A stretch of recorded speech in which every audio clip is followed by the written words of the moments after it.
മഹാരാഷ്ട്രയിലെ ബി.ജെ.പി. ശിവസേന സഖ്യത്തിന്റെ തകർച്ചയ്ക്ക് കാരണമാരാണ്? ഫട്നാവിസ് ആണോ? അല്ലെങ്കിൽ ഉദ്ധവ് താക്കറെ? അതുമല്ലെങ്കിൽ ആദിത്യ താക്കറെ? അതുമല്ലെങ്കിൽ വിവാദ പ്രസ്താവനകൾ നടത്തുന്ന ശിവസേനയുടെ സഞ്ജയ് റാവത്ത്? അല്ലെങ്കിൽ ബി.ജെ.പിയുടെ ഫട്നാവിസ് അല്ലാത്ത മറ്റേതെങ്കിലും നേതാക്കന്മാർ? ഇവരാരുമല്ലടോ.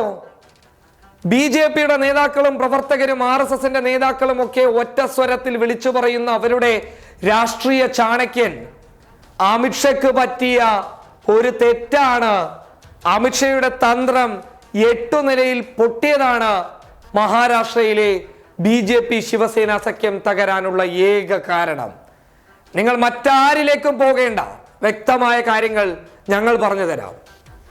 ലോക്സഭാ തിരഞ്ഞെടുപ്പ് സമയത്ത് ശിവസേനയും ബി.ജെ.പിയും തമ്മിൽ ചില പ്രശ്നങ്ങൾ ഉണ്ടായിരുന്നു. അകത്തുള്ള പ്രശ്നങ്ങളാണ്.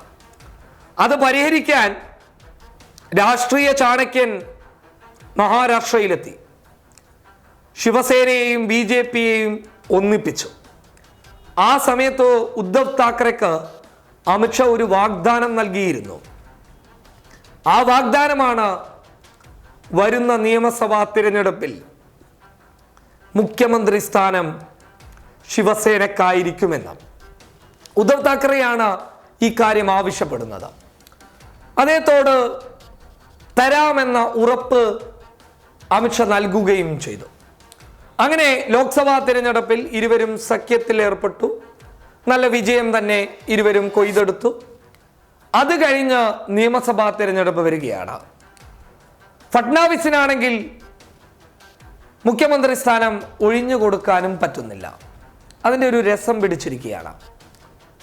അമിത്ഷാ പറയുമ്പോൾ ബി.ജെ.പിയുടെ സംസ്ഥാന നേതൃത്വം നോ പറഞ്ഞുകൊണ്ട് മുന്നോട്ടും വരുന്നു.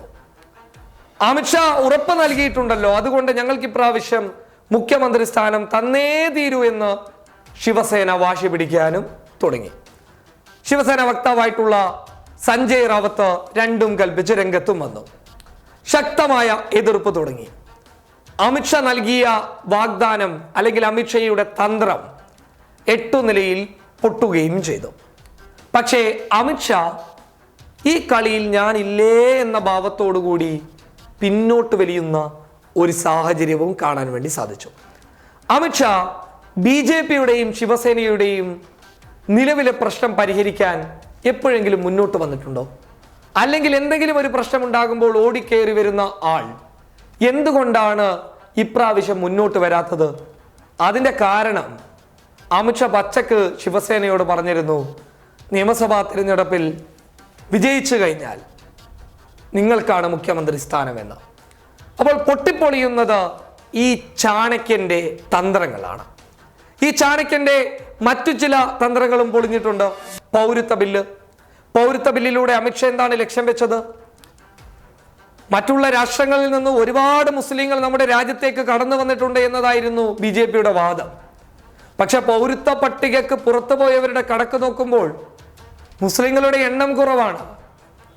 19 ലക്ഷം പേരുടെ പട്ടികയിൽ 4, 5, 6 ലക്ഷം പേർ മാത്രമാണ് മുസ്ലിങ്ങൾ. ബാക്കിയെല്ലാം ബംഗാളി ഹിന്ദുക്കളാണ്. അവിടെ 8ന്റെ പണി കിട്ടിയപ്പോൾ അമിത്ഷാ എടുത്ത പണി എന്താണ് എന്നറിയുമോ? പട്ടികക്ക് പുറത്തു പോയ ഹിന്ദുവിനും ക്രൈസ്തവനും ബുദ്ധനും ജൈനനും ഇന്ത്യയിൽ ജീവിക്കാം, മുസ്ലിങ്ങൾക്ക് പുറത്തു പോകാം എന്നുള്ളതാണ്. അതിന്റെ കാരണം ഞാൻ തോറ്റിട്ടില്ല എന്ന് അറിയിക്കാൻ വേണ്ടിയിട്ടാണ്. ഞാൻ ഇപ്പോഴും രാഷ്ട്രീയ ചാണക്യനാണെന്ന് തെളിയിക്കാൻ വേണ്ടി മാത്രമാണ്. ഇനിയെങ്കിലും തിരിച്ചറിയുക, അമിത്ഷായുടെ പൊട്ടിപ്പൊളിയുന്ന തന്ത്രങ്ങളും അതുമൂലമുണ്ടാകുന്ന ബി.ജെ.പിക്കുള്ള തിരിച്ചടിയും. ഇനിയും എന്തിനാണ് ഇയാളെ ഇങ്ങനെ തലയിൽ വെച്ച് നടക്കുന്നത്? News desk public Kerala.